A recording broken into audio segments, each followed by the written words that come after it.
Estamos aqui com a doutora Solange Caetano, enfermeira, bacharel em Direito, presidente do Sindicato dos Enfermeiros do Estado de São Paulo, presidente da Federação Nacional dos Enfermeiros e coordenadora do Fórum Nacional 30 Horas Já. Tudo bem, Solange? Tudo bem, Marcelo. Então, o tema em discussão hoje é assédio moral. E para nós sabermos o que significa assédio moral, eu queria que você respondesse para a gente o que é assédio moral.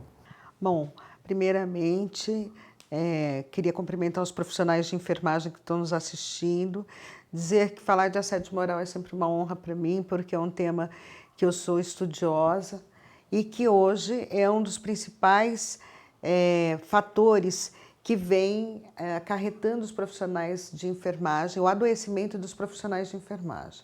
Então, definir assédio moral é qualquer humilhação, qualquer escrito ofensivo, qualquer atitude vexatória que expõe a intimidade do profissional de forma que ele se sinta ferido no seu eu, né? É óbvio que tem que ter uma relação hierárquica. Normalmente, o assédio moral ele acontece de cima para baixo, de forma verticalizada, mas existem outros tipos de assédio moral.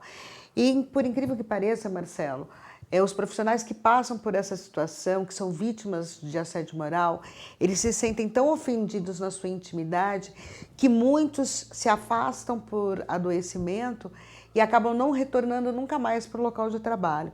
Tamanha é a agressão psicológica que eles sentem, né?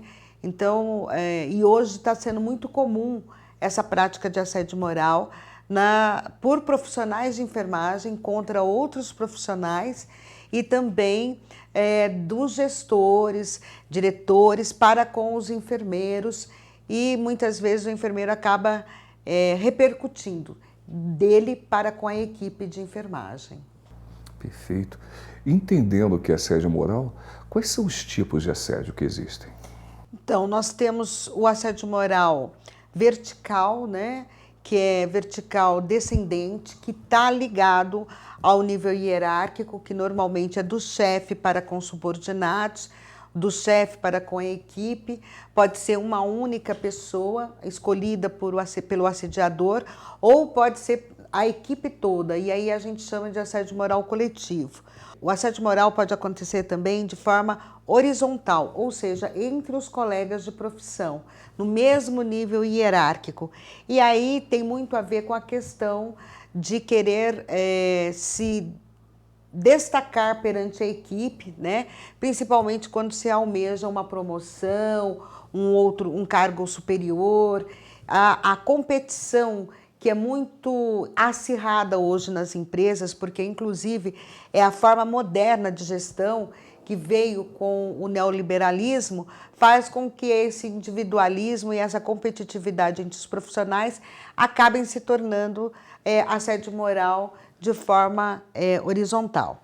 E nós temos também o assédio moral ascendente, que seria da equipe para com o chefe, para com os profissionais, que no caso da enfermagem não é pouco comum. Ele é muito raro, é uma prática de assédio moral muito rara nas outras categorias, mas no caso dos enfermeiros é comum. Nós tivemos aqui no sindicato mesmo um caso de uma profissional enfermeira que foi trocada do local que ela estava prestando serviço. Ela era de um determinado departamento e foi coordenar uma UTI, e os técnicos e auxiliares não aceitaram a enfermeira e se uniram e começaram a assediar essa profissional. Então, ela veio nos procurar bastante desequilibrada, tinha problemas psicológicos, estava afastada pela psiquiatria, inclusive, do hospital, tentando se reequilibrar. Tamanho foi a agressão que a equipe fez contra ela. Inclusive, o sindicato dos técnicos e auxiliares do determinado hospital fez panfleto contra a profissional, falando do currículo dela, e ela era uma profissional que nunca tinha tido nenhum problema na sua vida profissional, no seu currículo, tinha um currículo impecável. Nós tivemos uma mesa de entendimento, conversamos com a administração do hospital e acabou-se para solucionar o problema, retirando ela desta unidade e colocando ela numa outra em que ela foi bem aceita pela equipe e aí conseguiu então se reequilibrar e voltar à sua vida normal. Agora, muitos casos acontecem em que o profissional não consegue retornar ao seu dia a dia. Agora, muitos profissionais, isso não é possível. Tamanho é o desequilíbrio que eles passam a ter por conta do assédio. Então, no caso da enfermagem, como ela é o enfermeiro, ele está numa figura dupla, né? Nós somos sempre dupla, porque ao mesmo tempo que ele é representante do gestor, do patrão, da empresa, porque ele funciona como um cargo de chefia, coordenando uma equipe, ele também é empregado. Então, muitas vezes, ele acaba sendo vítima porque as pessoas não conseguem entender essa dualidade que faz parte da nossa profissão, faz parte do ser enfermeiro. Perfeito. E diante, né, da sua fala e vendo que o assédio acontece em várias vertentes, qual é o perfil do assediado e do assediador? Na realidade, existem vários casos para o assediador se colocar, né? Às vezes, a empresa quer que o funcionário peça demissão. Então, este chefe começa a assediar com ofensas, humilhando o profissional na frente da equipe, na frente de pacientes, de acompanhantes, chamando a atenção na frente das pessoas, ou então isolando esse profissional, não dá ordens diretamente ao profissional, ele manda através de bilhetes ou manda recados através de outro membro da equipe, com o objetivo de que essa pessoa acabe pedindo demissão e saia da empresa. Isso é uma das táticas que muitos gestores têm utilizado e que nós entendemos que é uma prática perversa, né? E que acaba não levando a lugar nenhum, porque só degrada a empresa. Como degrada a equipe, degrada a empresa, né? Então não traz lucro, só traz malefício para a empresa. Agora, tem aquele chefe que também tem o prazer de humilhar. Ele humilha porque ele não foi com a sua cara, ele não gosta de você, não houve empatia entre o chefe e o subordinado. Então, normalmente, ele escolhe a vítima que ele entende que é um problema na equipe, né? Normalmente são aqueles que são os questionadores, reivindicadores que reivindicam seus direitos, ou quando o chefe dá uma ordem que é controversa, ele diz, não, essa ordem não vou cumprir porque isso não está correto para o meu paciente, não está correto para a minha equipe, e ele acaba não cumprindo. Então, aquele que é questionador, normalmente, ele é escolhido como uma vítima de assédio moral. Além disso, nós temos aí na ponta dos assediados as mulheres. As mulheres, elas são vítimas constantes da prática de assédio moral, principalmente porque são mulheres, têm filhos, são gestantes. Então, o fato de você ter que se afastar muitas vezes para cuidar do filho, pedir licença para acompanhar filho, faz com que você acabe sendo uma vítima de assédio moral, né? Os adoecidos do trabalho ou que têm muito afastamento, acidente de trabalho, também são vítimas de assédio moral constantemente, porque eles estão de licença.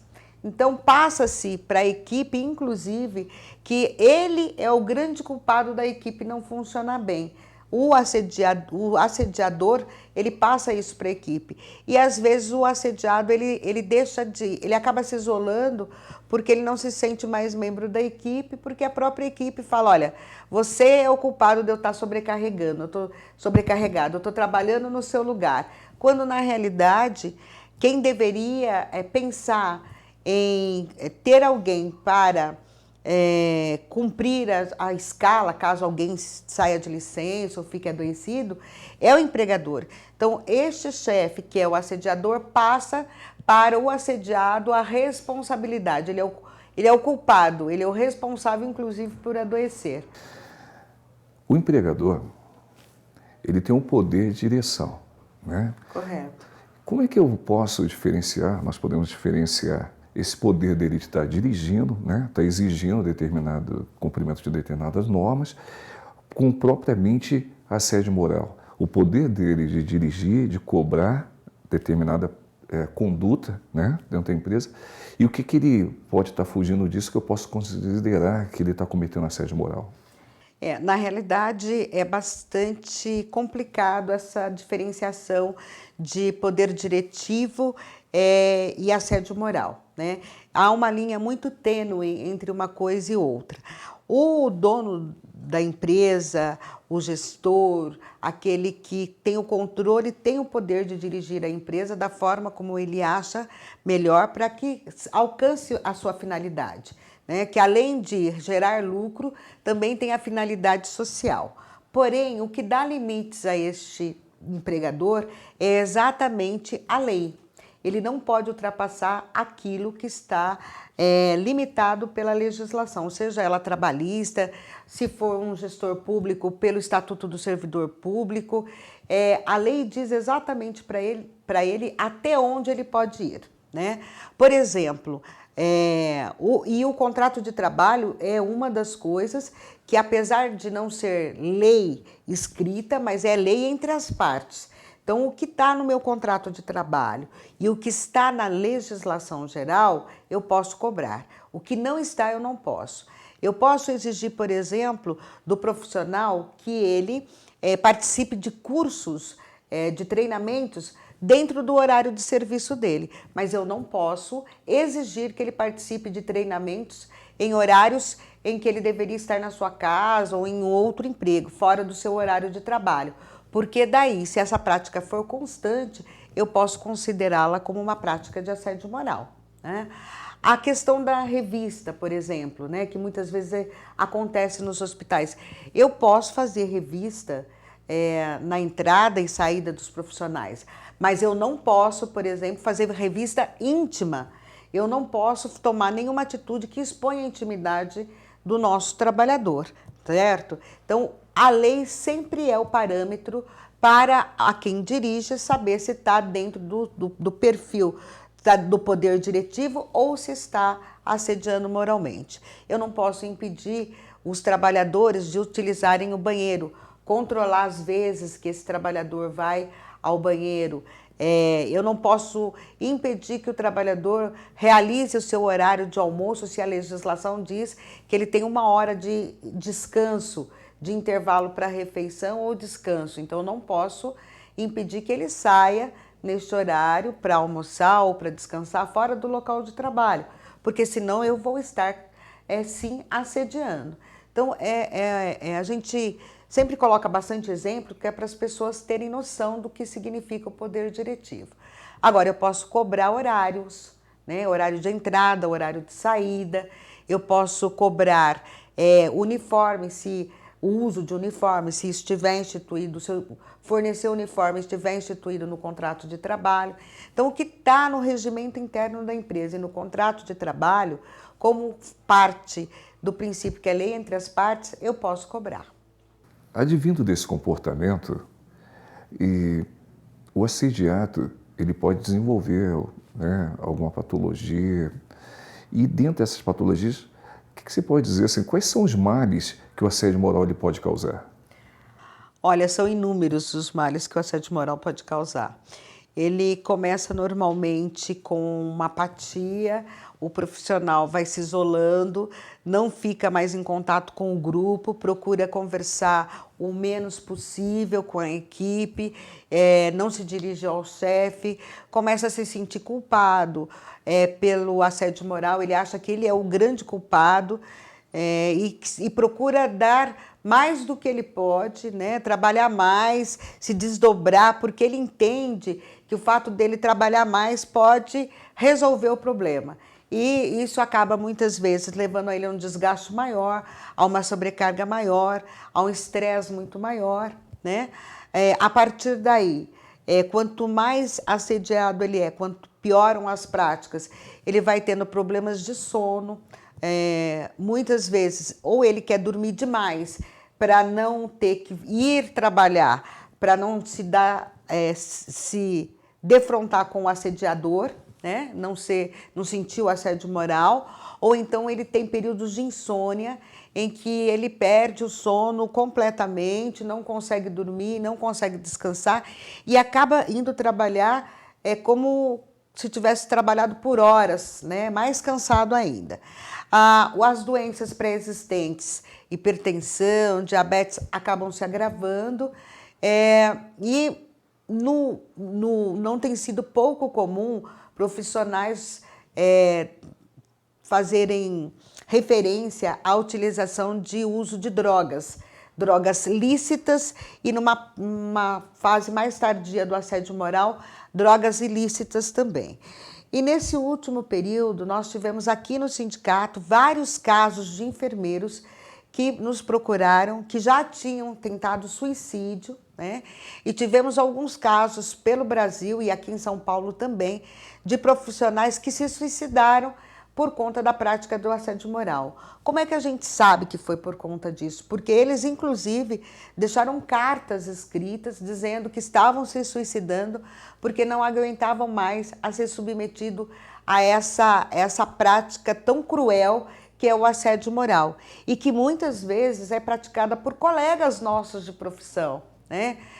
Por membros da nossa equipe de enfermagem e que nós entendemos ser inadmissível que nós, que cuidamos da saúde de outras pessoas, né, não tenhamos esse cuidado entre nós mesmos da equipe profissionais de enfermagem. Esse profissional, ele se sentindo assediado, né? Como é que ele deve agir? A quem ele deve recorrer nesse caso? Olha, a primeira coisa que o profissional deve fazer ele tem que denunciar. Ele não pode ficar com isso guardado para si, ele tem que conversar com a família, ele tem que conversar com os amigos, expor, falar, colocar para fora esse sentimento que vai corroendo ele por dentro. A segunda coisa é que ele procure gravar, quando tiver conversa, quando estiver com o assediador, que ele procure sempre gravar as conversas. Se não for possível, que sempre tenha uma testemunha junto. Procure não ficar sozinho com o assediador. Tenha sempre alguém que possa servir de testemunha para ele numa possível ação por dano posteriormente. E é importante que ele faça a anotação de tudo o que acontece. Qual foi a data, qual foi a hora, quais eram as pessoas que estavam presentes e qual foi a ação que caracterizou o assédio moral num determinado momento. Isso vai servir de subsídios para eles fazer ingressar com uma ação posteriormente ou até usar como uma defesa sua. E, óbvio, ele pode procurar o sindicato da sua categoria, se for enfermeiro, Sindicato dos Enfermeiros do Estado de São Paulo, se for técnico auxiliar, o sindicato que estiver representando ele naquela determinada base que ele estiver, porque os sindicatos têm outros instrumentos, né? Como, por exemplo, procurar a Delegacia Regional do Trabalho, uma mesa de entendimento feita pelo sindicato direto com o empregador, com a mediação do Ministério do Trabalho e Emprego, para tentar resolver a questão e colocar esse profissional novamente num local em que ele se sinta bem recebido, que ele possa desempenhar suas funções profissionais de forma capaz, né, com qualidade, que é o que normalmente esses profissionais têm muita qualidade na sua assistência, e acabar com a questão do assédio moral. E, por último, se a empresa achar por bem, inclusive, demitir o assediador, porque não dá para trabalhar numa empresa com esse tipo de prática que não é lucrativa para ninguém, nem para o empregador, nem para o profissional e muito menos para os pacientes que nós assistimos, que vai ter assistência de um profissional desgastado por conta do assédio moral. Eu agradeço à doutora Solange pelos esclarecimentos, pelas dúvidas, né, que foram tiradas e queremos contar, né, numa próxima oportunidade, outros temas que sejam pertinentes, que possamos, né, mais uma vez, estarmos aqui juntos para podermos trazer essa contribuição para a nossa categoria. Obrigado. Eu que agradeço, Marcelo, agradeço aos profissionais de enfermagem que estão nos assistindo pela paciência, né? Mas também lembrando que o assédio moral é um tema bastante importante, que está aí à tona, que está borbulhando na nossa categoria, que é preciso que os profissionais leiam mais, se aprofundem para nem serem assediadores e nem se deixarem ser assediados. Dizer que o que precisarem pode contar comigo, eu estou sempre à disposição, para mim é uma honra falar sobre esse assunto, e que o Sindicato dos Enfermeiros também está preparado para receber os profissionais que estejam passando por essa situação, que nos procurem, porque como presidente do sindicato, nós temos trabalhado essa questão do assédio moral e muitas vezes o enfermeiro está sendo vítima de assédio moral e acaba não procurando a entidade que o representa. Quero lembrar aqui que a entidade que foi constituída para defender o trabalhador é o sindicato. Portanto, estamos à disposição para debater a questão do assédio moral, inclusive para ingressar com a ação pedindo danos morais para os profissionais que estiverem passando por essa situação. O sindicato está à disposição de vocês. E meu muito obrigada mais uma vez pela oportunidade de estar falando sobre esse assunto. Obrigada. Obrigada.